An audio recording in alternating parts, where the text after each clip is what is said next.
വിരാട് കോഹ്ലിയുടെ കീഴിൽ കളിച്ചൊരു ടെസ്റ്റ് ടീമിനെ നമ്മൾ എപ്പോഴും പറയാറുണ്ട്. കാരണം ഇന്ത്യ ഏറ്റവും നന്നായിട്ട് ടെസ്റ്റ് കളിച്ചുകൊണ്ടിരുന്ന ഒരു ടൈമായിരുന്നു. ചേതേശ്വർ പൂജാരിയൊക്കെ വിരമിച്ചതിന് ശേഷം അത്തരത്തിലൊരു താരത്തെ ഇന്ത്യക്ക് കണ്ടെത്താൻ സാധിച്ചിട്ടില്ല. 4 നമ്പർ സച്ചിൻ കളിച്ചൊരു പൊസിഷനാണ്. അലട്ടലുകൾ ഉണ്ടായിരുന്നില്ല കോഹ്ലി ഇന്ത്യയുടെ ആ പൊസിഷനിൽ കളിക്കുന്ന സമയത്ത്. അവർക്ക് പകരക്കാരെ അറ്റ്ലീസ്റ്റ് നമ്മുടെ പിച്ചിലെങ്കിലും മുമ്പേ തന്നെ പരീക്ഷിക്കണമായിരുന്നു. ഇന്ത്യൻ ടീമിനെ സംബന്ധിച്ച് നിർണായകമായ ഒരു പരമ്പരയാണ് വരാനിരിക്കുന്നത്.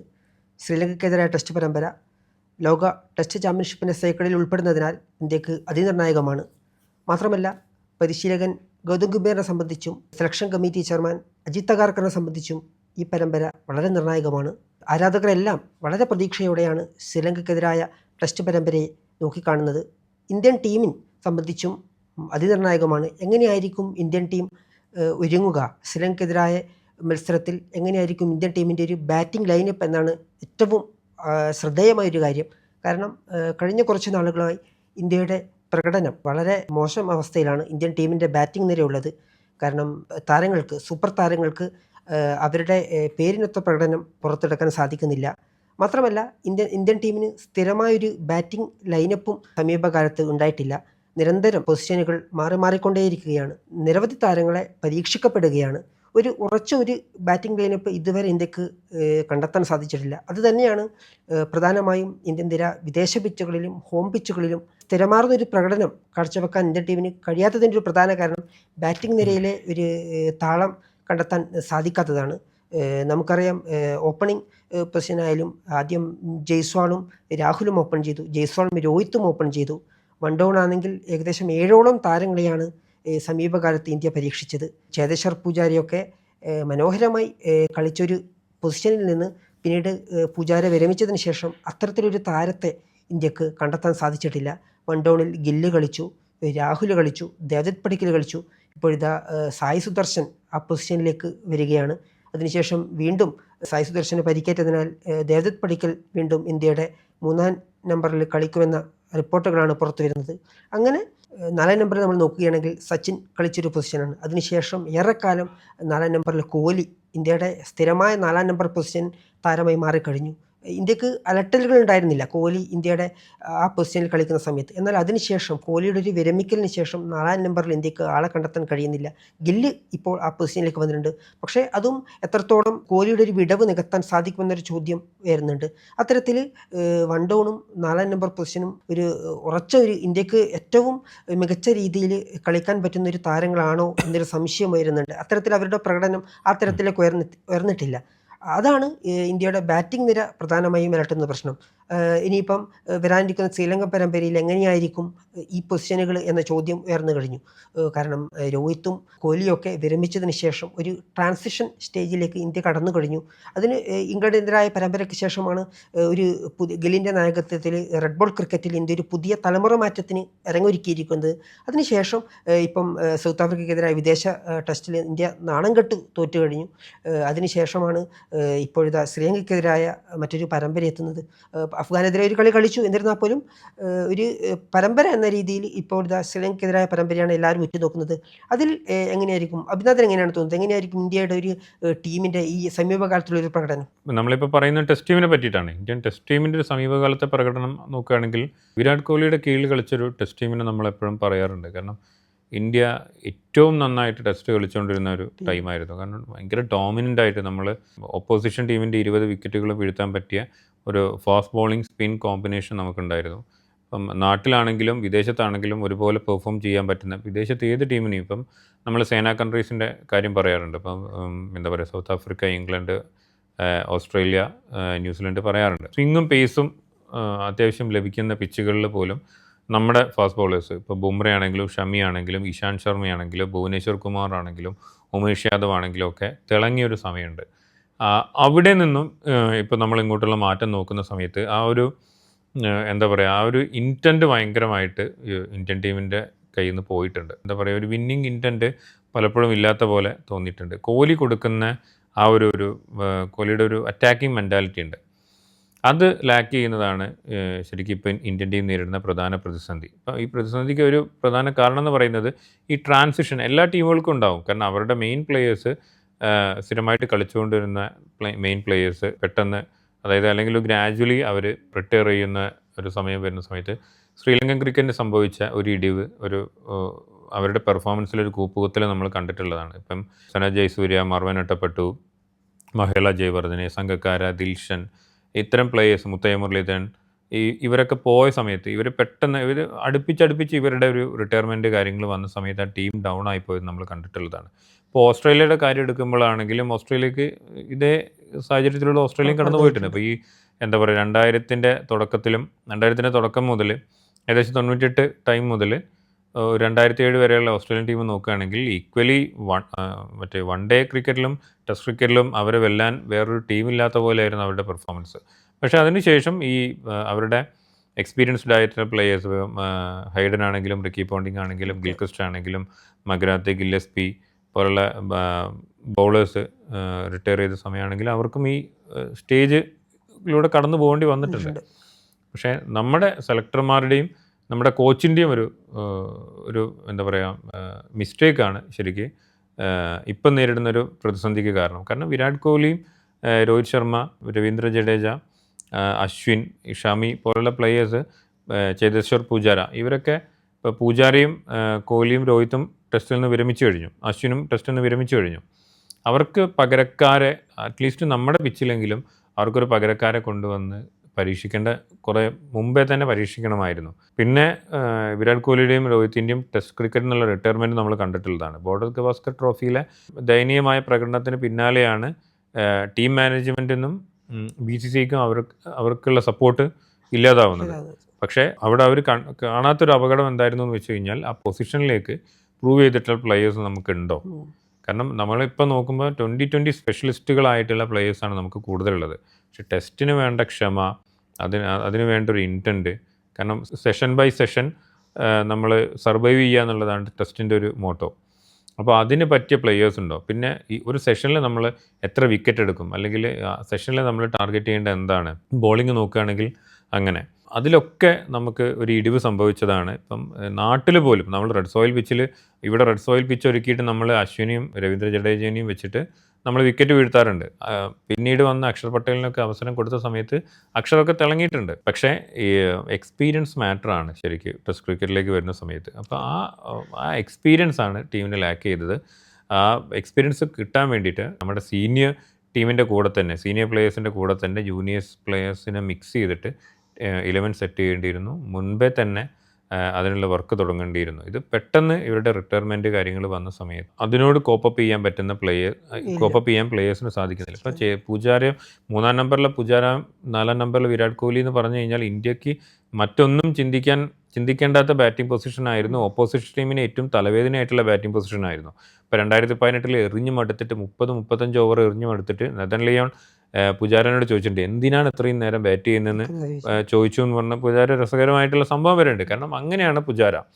പിന്നീട് നമ്മളിത് മാറി ടെസ്റ്റ് ക്രിക്കറ്റിന് ഒരു പേസ്, ഇപ്പം ബാസ്ബോൾ ഇറയൊക്കെ വന്ന സമയത്ത് കുറച്ചും കൂടെ സെഷനിൽ ഒന്നും കൂടെ എന്താ പറയുക ഫാസ്റ്റായിട്ട് ബാറ്റ് ചെയ്യണം എന്നുള്ളൊരു കണ്ടീഷൻ വന്ന സമയത്താണ് പൂജാര നമുക്ക് അത്രത്തോളം പറ്റിയൊരു ബാറ്റർ ആണോ എന്നുള്ള ചോദ്യം വന്നതും. പൂജാര 2023 അവസാന ടെസ്റ്റ് കളിക്കുന്നത്, അതിനുശേഷമാണ് റിട്ടയർ ചെയ്യുന്നത്. അപ്പം എന്താ സംഭവിച്ചതെന്ന് വെച്ച് കഴിഞ്ഞാൽ ടെസ്റ്റ് കുറച്ചും കൂടെ ഫാസ്റ്റായി. കാരണം നമ്മളൊരു എന്താ പറയുക എങ്ങനെയെങ്കിലും സർവൈവ് ചെയ്യാൻ നോക്കാതെ, സെഷനും ഡേയും സർവൈവ് ചെയ്യാൻ നോക്കാതെ വിന്നിന് വേണ്ടി കളിക്കുക. അപ്പോൾ ടെസ്റ്റ് ചാമ്പ്യൻഷിപ്പും കൂടെ വന്ന സമയത്ത് എന്തായാലും ജയിക്കാൻ വേണ്ടി കളിക്കുക എന്നുള്ള, അതുകൊണ്ട് ടെസ്റ്റ് T20 കഴിഞ്ഞാൽ ടെസ്റ്റ് കുറച്ചും കൂടെ എന്താ പറയുക ജനപ്രിയമായതിന് കാരണം അതാണ്. ഇപ്പം നമ്മൾ ഫാസ്റ്റ് ബോളറിൻ്റെ കാര്യമൊക്കെ പറയുകയാണെങ്കിൽ, ഡിമെറിറ്റ് ആയിട്ടുള്ള കാര്യങ്ങൾ പറയുകയാണെങ്കിൽ കൂടി ടെസ്റ്റിനെ ഒന്നും കൂടി ജനപ്രിയമാക്കാൻ വേണ്ടി അതിനൊക്കെ സാധിച്ചിട്ടുണ്ട്. T20 ക്രിക്കറ്റിൻ്റെ ഒരു ഇൻഫ്ലുവൻസ് ടെസ്റ്റ് ക്രിക്കറ്റിലും വന്നിട്ടുണ്ട് തോന്നുന്നു. നേരത്തെ പറഞ്ഞു, അതായത് അത് പൂജാരയൊക്കെ കളിച്ചൊരു കളിയിൽ നിന്ന് മാറി പൂജാര വിരമിച്ചതിന് ശേഷമാണ് ഇന്ത്യ വീണ്ടും ഈ ഒരു അഭാവം നേരിടുന്നത്. ടീമിൽ 1 ഡൗൺ പൊസിഷനിലേക്ക് ആരെ കളിപ്പിക്കും, പറ്റിയൊരു പൂജാരയുടെ ശരിക്കും ഒരു വില നമ്മൾ മനസ്സിലാകുന്നത് ആ കാലഘട്ടത്തിൽ. അത് നമ്മൾ സമീപകാലത്ത് നമ്മൾ കണ്ടു, വിദേശ പിച്ചുകളിൽ ഹോം പിച്ച് എന്നൊരു വ്യത്യാസം ഇല്ലാതെ ഇന്ത്യ തോൽവി നേരിടുകയാണ്. നേരത്തെ പറഞ്ഞതുപോലെ തന്നെ ഈ ന്യൂസിലൻഡിനെതിരായ പരമ്പര നമ്മൾ ഓർക്കുന്നുണ്ടോ? ഹോം പിച്ചിൽ ഇന്ത്യ ഇത്രത്തോളം ദയനീയമായി തോറ്റു. സൗത്ത് ആഫ്രിക്കയോട് 2-0 തോറ്റു. അവിടെ മുതൽ ഇന്ത്യയുടെ ഒരു ബാറ്റിംഗ് ഓർഡർ ആകെ മാറുകയാണ്. കിവീസിനെതിരായ പരമ്പരയിലാണ് ഗില്ല് 1 ഡൗണായി കളിക്കുന്നു, കോഹ്ലി 4-ാം നമ്പറിൽ തന്നെ കളിക്കുന്നു, ജയ്സ്വാളും രോഹിത്തുമാണ് അന്ന് ഓപ്പൺ ചെയ്യുന്നത്. അപ്പോൾ അതായിരുന്നു ഇന്ത്യ കിവീസിനെതിരായ പരമ്പരയിൽ ഇന്ത്യയുടെ ഒരു ബാറ്റിംഗ് ലൈനപ്പ് എന്ന് പറഞ്ഞാൽ. പക്ഷേ എന്ത് സംഭവിച്ചു, ഇവർക്ക് ആരും നിരാശപ്പെടുത്തി, കോഹ്ലിയും രോഹിത്തൊക്കെ വളരെ അധികം നിരാശപ്പെടുത്തി. അവർക്ക് അവരുടെ ഒരു പേരിനനുസരിച്ചുള്ള ഒരു പെരുമക്കത്തുള്ള ഒരു പ്രകടനം കാഴ്ചവെക്കാൻ സാധിക്കുന്നില്ല. അപ്പോൾ നിരന്തരം ചോദ്യങ്ങളുയർന്നു അവരുടെ പ്രകടനത്തെ സംബന്ധിച്ചിട്ട്. എനിക്കൊന്നും ആ പരമ്പരയിൽ ഋഷഭ് പന്താണ് ഒരു ഭേദപ്പെട്ട ഒരു പ്രകടനം ഇന്ത്യൻ നിരക്കാറ്റ് കാഴ്ചവെച്ചത്. പക്ഷേ ഇന്ത്യക്ക് ജയിക്കാൻ സാധിക്കുന്നില്ല, വൈറ്റ് വാഷ് ചെയ്യപ്പെടുന്നു. 24 വർഷത്തിന് ശേഷമാണ് നാട്ടിൽ ഇന്ത്യ ഒരു പരമ്പര തോക്കുന്നത്. അതിനുശേഷമാണ് പിന്നീട് അങ്ങോട്ട് ഓസ്ട്രേലിയക്കെതിരായ ബോർഡർ ഗവാസ്കർ ട്രോഫി വരുന്നത്. അവിടെ മുതൽ ഇന്ത്യ ഒരു ബാറ്റിംഗ് ഓർഡർ വീണ്ടും പുതുക്കി പണിയുന്ന ഒരു അവസ്ഥയിലേക്ക് വന്നു. ആദ്യ ടെസ്റ്റിൽ രോഹിത്തും ഗില്ലും കളിക്കുന്നില്ല, പകരം ജയ്സ്വാളും രാഹുലാണ് ഓപ്പൺ ചെയ്യുന്നത്. 1 ഡൗൺ പൊസിഷനിലേക്ക് ദേവ്ദത്ത് പടിക്കൽ ആദ്യമായിട്ട് കടന്നു വരികയാണ്. 4ാം നമ്പറിൽ കോഹ്ലി തന്നെ കളിക്കുകയാണ്. പക്ഷേ ബുംറ ആയിരുന്നു അന്ന് ക്യാപ്റ്റൻ. അന്ന് ഓസ്ട്രേലിയക്കെതിരെ ആദ്യ മത്സരം ഇന്ത്യ ജയിക്കുകയാണ്. വൻ വിജയം, 290 മുകളിലുള്ള റൺസിന് ഇന്ത്യ ഒരു വൻ വിജയം സ്വന്തമാക്കുകയാണ്. പക്ഷേ എന്ത് സംഭവിച്ചു, 2ാം മത്സരത്തിലാവുമ്പോഴത്തേക്ക് ഇവർ തിരിച്ചു വരികയാണ്. രോഹിത്തും ഗില്ലും ഇന്ത്യയുടെ ടീമിലേക്ക് തിരിച്ചു വരികയാണ്. അപ്പോൾ ഇന്ത്യയുടെ ബാറ്റിംഗ് ഓർഡർ ആകെ മാറുകയാണ്. രോഹിത്ത് പക്ഷേ അന്ന് അത്ഭുതകരമായിട്ട് ഓപ്പണിംഗ് പൊസിഷൻ കളിക്കുന്നില്ല. 6ാം നമ്പറിലാണ് രോഹിത്ത് ബാറ്റ് ചെയ്യുന്നത്. ജയ്സ്വാളിനൊപ്പം ഓപ്പൺ ചെയ്യുന്നത് രാഹുലാണ്. ഗില്ല് 1 ഡൗൺ ആയിട്ട് കളിക്കുന്നു. 4ാം നമ്പറിൽ കോഹ്ലി തന്നെ കളിക്കുന്നു. അതാണ് പിന്നീട് കഴിഞ്ഞ മത്സരങ്ങളിലൊക്കെ ഓസ്ട്രേലിയക്കെതിരായ 3ാം മത്സരത്തിലൊക്കെ നമ്മൾ കാണുന്നത്. പിന്നെ അവസാന മത്സരത്തിൽ രോഹിത്തിനെ മാറ്റി നിർത്തുകയും ചെയ്തു. പിന്നെ അത് ഭയങ്കര കോൺട്രവേഴ്സി ആവുകയും ചെയ്തു. 4ാം മത്സരത്തിൽ ഗില്ല് കളിക്കുന്നില്ല. ഗില്ല് കളിക്കാത്ത ആ പൊസിഷനിലേക്ക് രാഹുൽ കടന്നു വരികയാണ്. അതായത് 1 ഡൗൺ ആയിട്ട് രാഹുൽ കളിക്കുകയാണ്. രോഹിത് എന്ത് ചെയ്തു, 6ാം പൊസിഷനിൽ നേരെ ഓപ്പണിംഗ് പൊസിഷനിലേക്ക്, സ്ഥിരമായ ഓപ്പണിംഗ് പൊസിഷനിലേക്ക് ജയ്സ്വാളിനൊപ്പം 4ാം മത്സരം കളിക്കുകയാണ്. പക്ഷേ നിരാശപ്പെടുന്ന പ്രകടനമായിരുന്നു. അതിനുശേഷമാണ് നേരത്തെ അഭിനാഥ് സൂചിപ്പിച്ചതുപോലെ പ്രശ്നങ്ങൾ ഉണ്ടാകുന്നത്. റിപ്പോർട്ട് പ്രകാരം രോഹിത് കളിക്കോ എന്നൊരു ചോദ്യം വരുന്ന ഘട്ടത്തിൽ റിപ്പോർട്ട് ചെയ്യപ്പെടുന്നത് രോഹിത് തന്നെ സ്വയം ഒഴിയുകയാണ്. എന്തിനാണ് താൻ ടീമിൽ കളിക്കുന്നത് എന്നൊരു ആശങ്ക രോഹിത് സ്വയം പ്രകടിപ്പിച്ചതായിട്ടാണ് റിപ്പോർട്ടുകൾ. അന്നേരം കൗതുകമായ ഒരു കാര്യം, പരിശീലകൻ ഗംഭീറിനോട് മാധ്യമപ്രവർത്തകർ ചോദിക്കുന്നുണ്ട്, ഇനി അടുത്ത മത്സരത്തിൽ 5ാം ടെസ്റ്റിൽ രോഹിത്തിനെ കളിപ്പിക്കുമോ എന്ന് ചോദിക്കുന്നുണ്ട്. അപ്പോൾ ഗംഭീർ അതിന് കൊടുത്ത മറുപടി, പിച്ച് അനുസരിച്ചിട്ട്, പിച്ച് നോക്കിയിട്ട് മാത്രമേ അന്തിമ 11 പ്രഖ്യാപിക്കാൻ സാധിക്കൂ എന്നാണ്. അതായത് നിലവിലെ ക്യാപ്റ്റനാണ്, ഇന്ത്യൻ ടീമിൻ്റെ ക്യാപ്റ്റൻ കളിക്കുമോ എന്ന് ഉറപ്പിക്കാൻ പോലും ഇന്ത്യയുടെ കോച്ച് ഗൗതം ഗംഭീറിന് സാധിക്കുന്നില്ല. അത്തരത്തിൽ പ്രശ്നങ്ങൾ ടീമിലുണ്ടായി. എന്നിട്ട് നമുക്കറിയാം പിന്നീട് എന്താണ്, 5ാം ടെസ്റ്റിൽ രോഹിത് കളിക്കുന്നില്ല. പകരം പതിവ് പോലെ തന്നെ ജയ്സ്വാളും രാഹുലും ഓപ്പണിംഗ് പൊസിഷനിലേക്ക് വരികയാണ്. 1 ഡൗൺ ഗില്ല് വരികയാണ്. കോഹ്ലി 4ാം നമ്പറിൽ കളിക്കുകയാണ്. അങ്ങനെയാണ് ഓസ്ട്രേലിയക്കെതിരെ ബോർഡർ ഗവാസ്കർ ഇന്ത്യ പരാജയം ഏറ്റുവാങ്ങുന്നു. പ്രതിസന്ധികൾ ഉണ്ടാകുന്നു. അവരുടെ അപ്രതീക്ഷിതമായി നേരത്തെ പറഞ്ഞ പോലെ അപ്രതീക്ഷിത വിരമിക്കലുണ്ടാകുന്നു. രോഹിത് പോകുന്നു, കോഹ്ലി ഇന്ത്യൻ ടെസ്റ്റ് ടീമിൽ നിന്ന് പോകുന്നു. അങ്ങനെ അടിമുടി മാറ്റം ആ ഘട്ടത്തിലുണ്ടാവുകയാണ്. അതിന് ശേഷം അവർ രണ്ട് വിരമിച്ചതിന് ശേഷമാണ് ഇന്ത്യ പുതിയൊരു ട്രാൻസിഷൻ സ്റ്റേജിലേക്ക് കടക്കുന്നത്. ഗില്ല് അത് നായകസ്ഥാനത്തേക്ക് വരുന്നു. വിരാട് കോഹ്ലിയുടെ അഭാവം, രോഹിത് ശർമ്മ, അശ്വിൻ അഭാവം, നേരത്തെ പറഞ്ഞ ചേതേശ്വർ പുജാര, അങ്ങനെ സീനിയർ താരങ്ങളില്ലാതെ ഒരു പുതിയ തലമുറ മാറ്റത്തിന് ഇന്ത്യ ഒരുങ്ങുകയാണ്. അജിങ്ക്യ രഹാനെ, അങ്ങനെ മുതിർന്ന താരങ്ങളില്ലാതെ ഒരു പുതിയ സംഘത്തെ വാർത്തെടുക്കേണ്ടതായിട്ടുള്ള ഒരു ചുമതല പരിശീലകൻ ഗൗതം ഗംഭീറിനെ അലട്ടുന്നു. ഇന്ത്യൻ ടീം മാനേജ്മെൻറ്റിനെ ആകെ അലട്ടുന്നു. അങ്ങനെയാണ് ഇംഗ്ലണ്ടിനെതിരെ ഇന്ത്യ കളിക്കുന്നത്. ഇംഗ്ലണ്ടിനെതിരെ കളിക്കുമ്പോൾ പക്ഷേ ഈ അശ്വിൻ്റെ അഭാവം അത്ര ഒരു ഇന്ത്യയെ അലട്ടിയിട്ടില്ല. കാരണം അശ്വിന് പകരം അത്തരം പിച്ചുകളിൽ അശ്വിനെക്കാട്ടും ഓൾറൗണ്ടർ എന്ന നിലയിൽ കൂടുതൽ തിളങ്ങാൻ പറ്റുന്ന താരങ്ങളുണ്ട്. ജഡേജയുണ്ട്, അക്ഷർ പട്ടേലുണ്ട്, അങ്ങനെ വാഷിംഗ്ടൺ സുന്ദറൊക്കെ ഉണ്ട്. അപ്പോൾ അങ്ങനെ അശ്വിൻ്റെ ഒരു അഭാവം ആ ഘട്ടത്തിൽ ഇന്ത്യ അലട്ടിയിരുന്നില്ല. പക്ഷേ ഇന്ത്യയെ പ്രധാനമായും അലട്ടിയൊരു ഘടകം 4ാം നമ്പറും ഓപ്പണിംഗ് പൊസിഷനൊക്കെ എങ്ങനെ കളിപ്പിക്കും, ആരെ കളിപ്പിക്കും എന്ന രീതിയിലാണ് ഇംഗ്ലണ്ടിനെതിരായ പരമ്പരയിലേക്ക് യഥാർത്ഥമായി ഇന്ത്യയെ അലട്ടിയൊരു വിഷയം. ഇംഗ്ലണ്ടിനെതിരെ ജയ്സ്വാളും രാഹുലും പഴയ പോലെ തന്നെ ഓപ്പൺ. അപ്പോൾ സ്ഥിരമായിട്ട് ഇന്ത്യയുടെ ഒരു ഓപ്പണിംഗ് പൊസിഷൻ ജയ്സ്വാളും രാഹുൽ. ഈ രോഹിത് കോഹ്ലിയൊക്കെ പോയ സമയത്ത് ഇന്ത്യയുടെ ഒരു ഓപ്പണിംഗ് പൊസിഷൻ, രോഹിത് പരിക്കായിട്ട് ഇന്ത്യയുടെ ടീമിൽ കളിക്കാത്തിരുന്ന ഘട്ടത്തിലും രാഹുലും ജയ്സ്വാളുമാണ് ഇന്ത്യയുടെ ഓപ്പണിംഗ് പൊസിഷൻ. 1 ഡൗൺ, നേരത്തെ പറഞ്ഞ പോലെ തന്നെ 1 ഡൗൺ പൊസിഷനാണ് ഇന്ത്യയെ കാലാകാലങ്ങളായിട്ട് അലട്ടിയ ഒരു പൊസിഷൻ. അന്ന് 1 ഡൗൺ ആയിട്ട് കളിക്കുന്ന സായ് സുദർശനാണ്. പിന്നീട് ഇന്ത്യയുടെ 1 ഡൗൺ പൊസിഷനിലേക്ക് സായ് സുദർശൻ ഒരു അരക്കെട്ട് ഉറപ്പിക്കുന്ന രീതിയിലേക്ക് സായ് സുദർശൻ കടന്നു വരികയാണ്. 4ാം നമ്പറിലാകട്ടെ ഗില്ല് കടന്നു വരികയാണ്. അതായത് കോഹ്ലി ഉണ്ടാക്കിയൊരു ബെഞ്ച് മാർക്ക് അവിടെ നിൽക്കുമ്പോൾ തന്നെ കോഹ്ലിക്ക് പകരം, നേരത്തെ സച്ചിൻ കഴിഞ്ഞു, കോഹ്ലി വന്നു, ഇനിയിപ്പം കോഹ്ലിക്ക് പകരം കോഹ്ലി വിരമിച്ചൊരു ഘട്ടത്തിലേക്ക് ആ പൊസിഷൻ നായകസ്ഥാനത്തോടു കൂടി ഗില്ല് 4ാം നമ്പർ പൊസിഷൻ, ജയ്സ്വാള്, രാഹുൽ, സായ് സുദർശൻ, ഗിൽ എന്ന രീതിയിലേക്ക് ഇന്ത്യയുടെ ബാറ്റിംഗ് ഓർഡർ മാറുകയാണ്. അതിനുശേഷം പക്ഷേ ഇംഗ്ലണ്ടിനെതിരായ 2ാം ടെസ്റ്റിൽ വീണ്ടും മാറ്റങ്ങളുണ്ട്. സായ് സുദർശൻ അമ്പയെ പരാജയപ്പെടുകയാണ്. നിരന്തരം സായ് സുദർശൻ്റെ പ്രകടനങ്ങൾ ചോദ്യം ചെയ്യപ്പെടുകയാണ്. സായ് സുദർശൻ ഒഴിവാക്കിയിട്ട് കരുൺ നായർ 1 ഡൗൺ പൊസിഷനിലേക്ക് കളിക്കുകയാണ്. അങ്ങനെ നിരന്തരം ഇന്ത്യൻ ടീമിൽ പരീക്ഷിക്കപ്പെടുകയാണ്. ടീമിലൊരു ബാലൻസ് ഇന്ത്യൻ ടീമിന് ഉണ്ടാകുന്നില്ല. അതിനുശേഷമാണ് ഇംഗ്ലണ്ടിനെ കഴിഞ്ഞിട്ട് തീരുന്നില്ല. പിന്നെയാണ് നമ്മൾ അത്ഭുതകരമായിട്ട് നമ്മൾ കണ്ടത് സൗത്ത് ആഫ്രിക്കയ്ക്കെതിരായ ഹോം ടെസ്റ്റ്. ഹോം ടെസ്റ്റൊക്കെ പറയുന്നത് ഇന്ത്യ അക്ഷരാർത്ഥത്തിൽ നാണം കിട്ടു. എത്ര രണ്ടാം ടെസ്റ്റിൽ 400 മേഖല ചരിത്ര തോൽവിയാണ് ഇന്ത്യ വഴങ്ങിയത്. അതിന് കാരണം നമ്മൾ ഒന്നാം ടെസ്റ്റ് കണ്ടു, വൺ ഡൗൺ ആയിട്ട് വരുന്നത് വാഷിംഗ്ടൺ സുന്ദറാണ്. ഒന്ന് ആലോചിച്ച് നോക്കണം, ഇന്ത്യയുടെ പേര് കേട്ട വൺ ഡൗൺ നിരയിൽ അത്രയും സൂപ്പർ താരങ്ങൾ കളിച്ചൊരു പൊസിഷനിലേക്ക് വാഷിംഗ്ടൺ സുന്ദറിനെ പരീക്ഷിക്കുകയാണ്. അമിതമായ പരീക്ഷണത്തിന് ഇന്ത്യ മുതിരുകയാണ്. അമ്പയെ പരാജയപ്പെട്ടു. പിന്നീടാണ് സായ് സുദർശനും ദേവദത്ത് പടിക്കലും ഒക്കെ അതിനുശേഷം അങ്ങോട്ടാണ് ഒരു വൺ ഡൗണിൽ ഇന്ത്യക്ക് പറ്റിയ ഒരു താരത്തെ കണ്ടെത്താൻ അത് ഇന്ത്യ ഉടറുന്ന കാഴ്ച നമ്മൾ കണ്ടു. അത് ഇപ്പോഴും അതിന് അവസാനമായിട്ടില്ല. ഇനിയിപ്പം എനിക്ക് തോന്നുന്നു ലങ്കക്കെതിരെ ഇനി എങ്ങനെയാണ്, അതായത് സായ് സുദർശന് പരിക്കേറ്റ് പുറത്തുപോയി കഴിഞ്ഞു. ഇനി ദേവദത്ത് പടിക്കലാണ് നമ്മൾ സന്നാഹത്തിൽ കണ്ടു. ദേവദത്ത് പടിക്കൽ സെഞ്ചുറി അടിച്ച് ഇന്ത്യക്കൊരു പ്രതീക്ഷ നൽകുന്നുണ്ട്. സന്തോഷ് എങ്ങനെയാണ്, അഭിനാഥ് എങ്ങനെയാണ് തോന്നുന്നത്? ഇനിയിപ്പോൾ ദേവദത്ത് പടിക്കൽ ലങ്കക്കെതിരെ കളിക്കുമ്പോഴത്തേക്കും ഇനി വേറെ ഒരു ഓപ്ഷൻ ഉണ്ടെന്ന് തോന്നുന്നില്ല. ഇപ്പോൾ ഈ നമ്മൾ നേരത്തെ നോക്കുകയാണെങ്കിൽ സായ് സുദർശനെയാണ് വൺ ഡൗൺ പൊസിഷനിലേക്ക് ഇതിനു മുമ്പേ പരീക്ഷിച്ചത്. 7 മാച്ചോളം സായ് കളിച്ചിട്ടുണ്ട്. സായ് കളിച്ചതിൽ 7 മാച്ചിൽ നിന്ന് 383 റൺസോ എന്തോ ആണ് അത്രയും ടെസ്റ്റിൽ നിന്ന് സായിയുടെ ഒരു ഇത്. സായിനെ ശരിക്ക് ആ പൊസിഷനിലേക്ക് സായി ഓക്കെ ആണോ അല്ലേ എന്നുള്ളത് നിർണ്ണയിക്കാനുള്ള സമയമായിട്ടില്ല. കാരണം കുറച്ചുകൂടെ അവസരങ്ങൾ താരങ്ങൾക്ക് കൊടുക്കണം. പിന്നൊരു കാര്യം, തരക്കേടില്ലാത്തൊരു 30+ ബാറ്റിംഗ് ആവറേജിലാണ് സായി ആ റൺസ് സ്കോർ ചെയ്യുന്നത്. അതിന് ശേഷമാണ് വാഷിംഗ്ടൺ സുന്ദറിനെ ഒരു തവണ പരീക്ഷിക്കുന്നത്. ഇപ്പം ഈ ശ്രീലങ്കൻ സീരീസ് വെച്ച് നോക്കുകയാണെങ്കിൽ, ശ്രീലങ്ക 11-എതിരായിട്ടുള്ള പരിശീലന മത്സരം വെച്ച് നോക്കുകയാണെങ്കിൽ ദേവദത്ത് പടിക്കൽ തന്നെ ആ പൊസിഷനിലേക്ക് വരാനാണ് ചാൻസ്. കാരണം ഒന്നാമത് എന്താണെന്ന് വെച്ച് കഴിഞ്ഞാൽ ലങ്കയുടെ സ്പിന്നേഴ്സിനെയും ഫാസ്റ്റ് ബോളേഴ്സിനെയൊക്കെ കൃത്യമായിട്ട് ഫേസ് ചെയ്യുന്നുണ്ട്. അതായത് പന്തിന് അതിൻ്റെ ഇപ്പം ഇന്നിങ്സിൻ്റെ തുടക്കത്തിൽ പടിക്കലിൻ്റെ ഇന്നിങ്സിൻ്റെ തുടക്കം നമ്മൾ നോക്കിയാൽ അറിയാം, അത്യാവശ്യം ബോളിൻ്റെ മെറിറ്റ് അനുസരിച്ചിട്ടാണ് ഓരോ ബോളും കളിക്കുന്നത്. ക്ഷമയോടെ കളിക്കുന്നുണ്ടായിരുന്നു. പിന്നീട് ഒരു ഘട്ടമെത്തിയ സമയത്ത് ഇന്നിങ്സിന് വേഗം കൂട്ടി. പിന്നെ റിട്ടയർ ചെയ്ത് പോയിട്ട് വീണ്ടും വന്ന് കളിക്കുന്നുണ്ട്. റിട്ടയർ ചെയ്ത് പോയി അത്രയും ടൈം പുറത്തിരുന്നിട്ട് പിന്നെയും വന്ന് കളിച്ചിട്ടാണ് ഒരു 40 റൺസോ അതിന് മേലെ സ്കോർ ചെയ്യുന്നത്. 140+ എന്തോ ആണ് അതിൽ സ്കോർ ചെയ്യുന്നതാണ് എൻ്റെ ഓർമ്മ. അപ്പോൾ അത്തരം ഒരു സാഹചര്യത്തിൽ, പ്രത്യേകിച്ച് ആ കണ്ടീഷനിൽ അങ്ങനെ കളിക്കുന്ന ഒരു പ്ലെയറെ തന്നെയായിരിക്കും പ്രത്യേകിച്ച് സായ് സുദർശന് പരിക്കേറ്റൊരു സാഹചര്യത്തിൽ പരീക്ഷിക്കുക. ഇപ്പോൾ ഓപ്പണിംഗ് വരികയാണെങ്കിൽ KL രാഹുലും ജയ്സ്വാളും തന്നെയായിരിക്കും ഇന്നിങ്സ് ഓപ്പൺ ചെയ്യുക. വൺ ഡൗണിൽ ദേവദത്തിനെ കളിപ്പിച്ചിട്ട് 4-ാം നമ്പറിൽ ഗിൽ തന്നെയായിരിക്കും ഉണ്ടാവുക. ഈ സർഫറാസ് ഉള്ളത് കൊണ്ട് 5-ാം നമ്പറിൽ പന്തായിരിക്കുമോ അല്ലെങ്കിൽ സർഫറാസ് വരുമോ എന്നുള്ളതാണ് ഒരു കൺഫ്യൂഷൻ. കാരണം സർഫറാസിനൊക്കെ അവസരം കൊടുക്കേണ്ട സമയം എന്നോ അതിക്രമിച്ചു കഴിഞ്ഞു.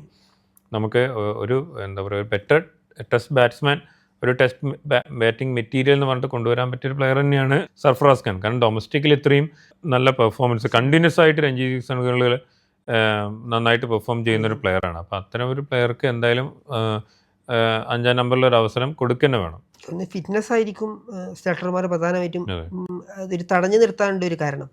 പക്ഷേ നേരത്തെ പറഞ്ഞതുപോലെ തന്നെ സായ് സുദർശനൊക്കെ വരുമ്പോഴത്തേക്ക്, സായ് സുദർശനൊക്കെ വൺ ഡൗൺ കളിപ്പിക്കുമ്പോൾ അല്ലെങ്കിൽ റെഡ് ബോൾ ക്രിക്കറ്റിലേക്ക് കൊണ്ടുവരുമ്പോൾ ഏറ്റവും ഉയർന്നു വരുന്നൊരു ചോദ്യം എന്നാണ്, T20 ക്രിക്കറ്റിലൂടെയാണ് സായ് സുദർശൻ ഇന്ത്യൻ ടീമിലേക്കൊക്കെ കടന്നു വരുന്നത്. അപ്പോൾ T20 ക്രിക്കറ്റിന് പറ്റിയൊരു ബാറ്റ്സ്മാനുമാണ്. അപ്പോൾ T20 ക്രിക്കറ്റിൽ കളിക്കുന്ന താരങ്ങളെ കൂടുതലായിട്ട് റെഡ് ബോൾ ക്രിക്കറ്റിൽ പരീക്ഷിക്കപ്പെടുമ്പോൾ നമ്മൾ നേരിടുന്നൊരു പ്രശ്നമുണ്ട്. കാരണം ഒരു T20 താരങ്ങളെ വെച്ചിട്ട് T20 ടീമിനെ വെച്ചിട്ട് എങ്ങനെയാണ് നമ്മൾ ടെസ്റ്റ് ക്രിക്കറ്റിൽ മുന്നോട്ട് പോകുക, അത് നമ്മൾ കൂടെ കുറേ കണ്ടു. നമ്മൾ പുറത്ത് നിൽക്കുന്ന കുറേ താരങ്ങൾ, നേരത്തെ പറഞ്ഞു സർഫറാസ് ഖാൻ ടീമിലെടുക്കുന്നത്, സർഫറാസ് ഖാൻ, അഭിമന്യു ഈശ്വരന്, പ്രിയങ്ക് പഞ്ചാൽ, അങ്ങനെ കുറേ രഞ്ജി ട്രോഫി കളിച്ച് ആഭ്യന്തര ക്രിക്കറ്റിൽ തിളങ്ങിക്കൊണ്ടിരിക്കുന്ന താരങ്ങളെ അവഗണിച്ചുകൊണ്ട് ഈ T20 ക്രിക്കറ്റിലേക്ക്, നേരത്തെ ബാസ്ബോളിൻ്റെ കാര്യം കൃത്യമായി സൂചിപ്പിച്ചു, ബാസ്ബോളൊക്കെ വരുന്നൊരു തരത്തിലേക്ക് ടെസ്റ്റ് ക്രിക്കറ്റ് ആകെ മാറുമ്പം പണ്ടത്തെ ആ ഒരു അജിങ്ക്യ രഹാനെയും ചേതേശ്വർ പൂജാരൊക്കെ കളിച്ചൊരു ലെവലിൽ നമുക്ക് നഷ്ടപ്പെടുകയാണ്. യഥാർത്ഥത്തിൽ ടെസ്റ്റ് ക്രിക്കറ്റിൻ്റെ ഒരു സൗന്ദര്യം നമുക്ക് നഷ്ടപ്പെടുകയാണ്. ബാസ്ബോളൊക്കെ പരാജയപ്പെട്ട് മടങ്ങിയത് കാഴ്ചയും നമ്മൾ കണ്ടു. അങ്ങനെ ഒരു ലെവലിലേക്ക് ഈ ഇന്ത്യൻ ടീമിന് കളിക്കുമ്പോൾ ഉണ്ടാകുന്ന പ്രശ്നങ്ങളാണ്. അമിത പരീക്ഷണത്തിന് മുതിരുന്നു, അവരുടെ ബാറ്റ്സ്മാൻമാരുടെ കോൺഫിഡൻസ് ഇല്ലാതാകുന്നു. അതായത് വൺ ഡൗണിലൊക്കെ ഗംഭീർ വന്നൊരു ടൈമിൽ ഗംഭീർ കോച്ചായി വന്നിട്ട് ഗംഭീർ ഏറ്റവും കൂടുതൽ കേട്ട പഴി എന്ന് പറയുന്നത് ആവശ്യമില്ലാത്ത പരീക്ഷണത്തിന് മുതിരുന്നു എന്നുള്ളതാണ്. അതിപ്പം T20 നോക്കാം, T20 പക്ഷേ ആ പരീക്ഷണം ഒരു പരിധി വരെ വിജയിച്ചിട്ടുണ്ട്. പക്ഷെ വൺ ഡേയിലും ടെസ്റ്റിലും അത് തിരിച്ചടിക്കുന്ന കാഴ്ചയാണ് കാണാൻ സാധിക്കുന്നത്. അപ്പോൾ അവിടെയാണ് ഈ വിഷയം കൃത്യമായിട്ട്. ഇപ്പോൾ ടെസ്റ്റിൽ നമ്മൾ പറയുകയാണെങ്കിൽ എക്സ്പീരിയൻസ് വലിയൊരു മാറ്ററാണ് ടെസ്റ്റിൽ. അപ്പം അതിലേക്ക് പറ്റിയ പ്ലെയേഴ്സിന് ഡൊമസ്റ്റിക്കിൽ കൃത്യമായിട്ട് രഞ്ജിയൊക്കെ കളിക്കുന്ന പ്ലെയേഴ്സിനെ പ്രോപ്പറായിട്ട് പ്ലേസ് ചെയ്യാത്തതിൻ്റെ പ്രശ്നം അവിടെ ഉണ്ട്. പിന്നെ സായ് നമ്മൾ നോക്കുകയാണെങ്കിൽ സായ് ഇപ്പോൾ T20 ഇപ്പോൾ IPL എന്ന് പറഞ്ഞു കഴിഞ്ഞാൽ ഒരു അന്താരാഷ്ട്ര തലത്തിൽ ഒരു പ്ലെയറിന് ശ്രദ്ധിക്കപ്പെടാൻ പറ്റുന്നത് IPL-ലൂടെയാണെന്നുള്ളൊരു സാഹചര്യം വരികയാണ്. ഓൾറെഡി എല്ലാവരും IPL-ഉം T20 ക്രിക്കറ്റിൻ്റെ ആ പേസിലേക്ക് മാറാൻ നിർബന്ധിതരാവുകയും ചെയ്യും. പക്ഷേ അത്തരം പ്ലേയേഴ്സ് ടെസ്റ്റ് കളിക്കാൻ പറ്റില്ല എന്ന് നമുക്ക് പറയാൻ പറ്റില്ല. കാരണം ഓൾ ഫോർമാറ്റ് പ്ലേയേഴ്സിന് നമ്മൾ കണ്ടിട്ടില്ല. വിരാട് കോഹ്ലിനെ പോലത്തെ പ്ലേയേഴ്സിനെയൊക്കെ നമ്മൾ കണ്ടിട്ടില്ല. രഹാനി ആണെങ്കിലും 3 ഫോർമാറ്റ് കളിച്ചിട്ടുള്ള പ്ലേയേഴ്സാണ്. അപ്പോൾ ഏത് പ്ലെയർ എടുക്കുകയാണെങ്കിലും ആ പ്ലെയർക്ക് ഏതെങ്കിലും ഒരു ഫോർമാറ്റിൽ കുറച്ച് അപ്പർ ഹാൻഡ് ഉണ്ടാവും. അപ്പം പന്തിന് നോക്കുകയാണെങ്കിൽ ടെസ്റ്റിലെ വെടിക്കെട്ട് ബാറ്റ്സ്മാൻ എന്നാണ് പന്തിനെ നമ്മൾ പറയാറ്. പക്ഷേ പന്തിനെ ഇന്ത്യൻ T20 ടീമിലേക്ക് അങ്ങനെ കാര്യമായിട്ട് പരിഗണിക്കുന്നില്ല. വൺ ഡേ ആണെങ്കിലും ഇപ്പം കഴിഞ്ഞ വൺ ഡേകളൊക്കെ നോക്കുകയാണെങ്കിൽ പന്തിൻ്റെ പൊസിഷനിൽ വിക്കറ്റ് കീപ്പറായിട്ട് ഇന്ത്യ KL രാഹുലിനെയാണ് പ്രിഫർ ചെയ്യുന്നത്. അപ്പോൾ അങ്ങനത്തെ ഒരു സാഹചര്യം കൂടെ ഉണ്ട്. അപ്പം പ്ലെയേഴ്സിന് അവരുടെ മെറിറ്റ് അനുസരിച്ചിട്ട് അവരുടെ പെർഫോമൻസ് എന്താണെന്നനുസരിച്ചിട്ട് അവർക്ക് എന്ത് ഡെലിവർ ചെയ്യാൻ പറ്റും, അതായത് ഏത് ഫോർമാറ്റിൽ എങ്ങനെ ഡെലിവർ ചെയ്യാൻ പറ്റും, ടീമിന് എന്താണ് ആവശ്യം എന്ന് അറിഞ്ഞിട്ട് പ്ലെയേഴ്സിനെ സെലക്ട് ചെയ്യുക എന്നുള്ളതാണ് അതിലെ കാര്യം. അതിൽ വലിയൊരു റോള് സെലക്ഷൻ കമ്മിറ്റിക്കും ഉണ്ട്, കോച്ചിനും ഉണ്ട്. അതായത് നമ്മൾ റെഡ് ബോൾ ക്രിക്കറ്റിൽ സ്പെഷ്യലൈസേഷൻ വേണമെന്ന് പറയുന്നതിൻ്റെ കാര്യം അതാണ്. കാരണം അനാവശ്യം നമ്മൾ ബിറ്റ്സ് ആൻഡ് പീസസ് പ്ലേയേഴ്സ് എന്ന് പറയില്ലേ, അതായത് ഒരു നിലയിലും ബാറ്റിങ്ങിലായാലും ബോളിങ്ങിലായാലും ചെറിയ സംഭാവനകൾ മാത്രം നൽകുന്ന താരങ്ങൾ അവരെ ടെസ്റ്റിൽ കൂടുതൽ ഉപയോഗിക്കുന്നതിൽ വലിയ കാര്യമില്ല. കാരണം ഏതെങ്കിലും ഒരു ബോളിംഗ് ആയാലും ബാറ്റിംഗ് ആയാലും ഒക്കെ ഡീപ്പായിട്ട് കളിക്കാൻ കഴിയുന്ന താരങ്ങളെ കൂടുതൽ റിക്രൂട്ട് ചെയ്യുന്നതായിരിക്കും ഇന്ത്യൻ്റെ ടെസ്റ്റ് ടീം. ഏത് ടെസ്റ്റ് ടീമിനെ സംബന്ധിച്ചും നന്നായിരിക്കും. അതിന് വിമർശനങ്ങളാണ് കാണുന്നത്. പിന്നെ ഓൾറൗണ്ടർമാരെ നേരത്തെ പറഞ്ഞതുപോലെ അമിതമായി നമ്മൾ ആശ്രയിക്കുകയാണ്. T20 ക്രിക്കറ്റ് പോലെ ഓൾറൗണ്ടർമാരെ ടെസ്റ്റിൽ അധികം അത്തരത്തിൽ ആശ്രയിക്കാൻ കഴിയില്ല. കാരണം ബാറ്റ് കഴിയുന്ന താരങ്ങൾ ബാറ്റ്സ്മാൻമാർക്ക് നിർണായകമായ സംഭാവന കളിക്കണം, ക്ഷമയോടെ കളിക്കാൻ കഴിയണം, ഒരു ലോങ് ഇന്നിങ്സ് കെട്ടിപ്പടുക്കാൻ കഴിയണം. അങ്ങനെയുള്ള താരങ്ങളെ ടീമിലെടുത്താൽ മാത്രമേ നമുക്ക് ഇന്ത്യൻ ടീമിനെ കരകയറ്റാൻ സാധിക്കുകയുള്ളൂ. അങ്ങനെ സെലക്ഷൻ കമ്മിറ്റി അത്തരത്തിലുള്ളൊരു നീക്കം സെലക്ഷൻ കമ്മിറ്റിയുടെ ഭാഗത്ത് നിന്നുണ്ടാവണം. എന്നാൽ മാത്രമേ ഇന്ത്യൻ ടീമിന് കൂടുതൽ ഇനി വരാനിരിക്കുന്ന വിദേശ പിച്ചുകളിലായാലും ഹോം പിച്ചുകളിലായാലും ഒക്കെ ഇന്ത്യൻ ടീമിന് ഒരു ഭാവി, ഒരു തലമുറ മാറ്റം പൂർണ്ണമായിട്ട് നടപ്പാക്കാൻ സാധിക്കുകയുള്ളൂ. അതിന് ഇന്ത്യൻ ടീമിനും മാനേജ്മെൻറ്റിനും സെലക്ഷൻ കമ്മിറ്റിയൊക്കെ സാധിക്കും എന്നാണ് കരുതുന്നത്. അങ്ങനെ അവർ ഒരു നടപടിയിലേക്ക്, അതായത് പുതിയ താരങ്ങളെ റിക്രൂട്ട് ചെയ്യുമ്പോൾ ഇക്കാര്യങ്ങളൊക്കെ പരിഗണിച്ചുകൊണ്ട് പ്രശ്നങ്ങളൊക്കെ പരിഹരിച്ചുകൊണ്ട് ഒരു മികച്ച സംഘത്തെ കെട്ടിപ്പടുക്കുമെന്ന് തന്നെ നമുക്ക് പ്രതീക്ഷിക്കാം. അതിനായി നമ്മൾ ലങ്കയ്ക്കെതിരായ മത്സരം ടെസ്റ്റ് പരമ്പര അതിനിർണായകമാണ്. അതിൽ ഇന്ത്യ ഒരു മാറ്റം കൊണ്ടുവരും എന്ന് തന്നെ നമുക്ക് പ്രതീക്ഷിക്കാം.